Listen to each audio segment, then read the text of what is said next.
গত বৃহস্পতিবার মালয়েশিয়া ইমিগ্রেশনের অপারসিতে 288 জন অবৈধ শ্রমিককে আটক করেছে মালয়েশিয়া ইমিগ্রেশন এবং ইতিমধ্যে 288 জন থেকে অনেকের কোম্পানি তাদেরকে নিয়ে এসেছে বা কাদেরকে নিয়ে এসেছে, কিভাবে নিয়ে এসেছে বিস্তারিত তথ্য দিব আজকে এই ভিডিওর মাধ্যমে। তাই তো ভিডিওটি শেষ পর্যন্ত দেখে যাবেন।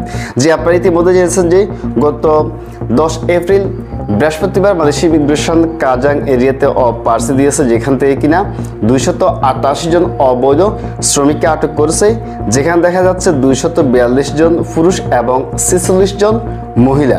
আটককৃতরা হচ্ছেন যে Bangladesh, Indonesia, Myanmar, Vietnam, Pakistan, Nepal, Bharat, Sri Lanka এবং সুদানের নাগরিক। তো সেক্ষেত্রে ইতিমধ্যে ওই সমস্ত 286 জনের মধ্য থেকে অনেকের কোম্পানি ইমিগ্রেশন ক্যাম্প থেকে তাদেরকে নিয়ে এসেছে। কাদেরকে নিয়ে এসেছে?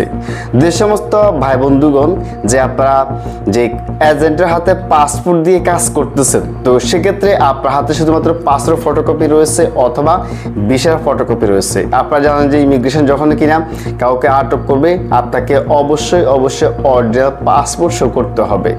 এর ফাঁকেও যে দেখা যাচ্ছে যে অনেক জায়গাতে ইমিগ্রেশন ফটোকপি দিয়ে চেক করে কিন্তু ছেড়ে দিচ্ছে। তো সেক্ষেত্রে সমস্ত জায়গা থেকে যে আপনাকে ফটোকপি দিয়ে ছেড়ে দিবে এমনটা কিন্তু নয়, অরিজিনাল পাসপোর্ট শো করতে হবে। তো যে সমস্ত কোম্পানির হাতে অরিজিনাল পাসপোর্ট ছিল ওই সমস্ত কোম্পানিগুলো নিয়ে এসেছেন এবং তার পাশাপাশি আপনারা দেখেছেন যে 288 জনের মধ্য থেকে অনেক প্রবাসী ভাই অরিজিনাল পাসপোর্ট নিয়ে কাজ করতেছে, তাদেরকেও নিয়ে এসেছে ইমিগ্রেশন শুধুমাত্র কিরজা সালার কারণে কিন্তু তাদেরকে আটক করা হয়েছে। তো সেক্ষেত্রে ওই সমস্ত শ্রমিকদের বা ওই সমস্ত প্রবাসী ভাইদের কোম্পানি গিয়ে তাদের যে এগ্রিমেন্ট রয়েছে বা তাদের হাতে বর্তমানে সময় কাজ নেই, সাময়িকের জন্য 2-3 মাসের জন্য ওই কোম্পানিতে পাঠিয়েছে, 2 কোম্পানির এগ্রিমেন্ট করে পাঠিয়েছে। তো সেক্ষেত্রে ওই এগ্রিমেন্ট পেপার দেখে কিন্তু নিয়ে এসেছে এবং কি অনেক কোম্পানি রয়েছে যে এমনটাই আপনার বিষয় রয়েছে জোহর বারুর বা পিনাংয়ের বা নেগার সিম্বিয়ানকের বা পাহাঙ্গের আপনি সাময়িকের জন্য এসেছেন যে কাজাং, যেখানে ইমিগ্রেশন অপারসি দিয়েছে ওই এরিয়াতে এসেছেন। তো সেক্ষেত্রে ওই সমস্ত এরিয়া থেকে বা ওই সমস্ত বালাই থেকে আপনার কোম্পানি অনুমতি নিয়েছেন এবং কি কোম্পানির যে কোম্পানি কাজ করতেছেন ওই কোম্পানির সাথে এগ্রিমেন্ট রয়েছে, ওই সমস্ত ডকুমেন্ট দিয়ে কিন্তু অনেকের ইতিমধ্যে কোম্পানি নিয়ে এসেছেন।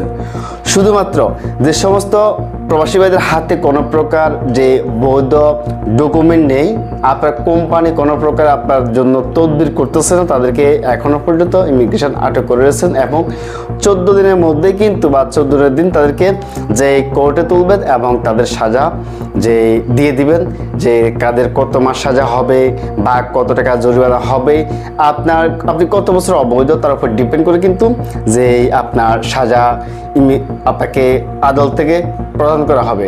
এবং ইতিমধ্যে অনেকে জানতে চাচ্ছেন যে কত বছর সাজা দিবে আমাদেরকে বা আমাদেরকে কি সাজার সাথে সাথে কি জরিমানা পেমেন্ট করতে হবে কিনা বা কিভাবে ইমিগ্রেশন অপারসি থেকে আমরা বাঁচতে পারবো বা অপারসিতে কেউ আটক হলে কিভাবে কি করতে হবে, এই বিষয়ে ইনশাআল্লাহ আমরা বিস্তারিত একটি ভিডিও নিয়ে আসতেছি।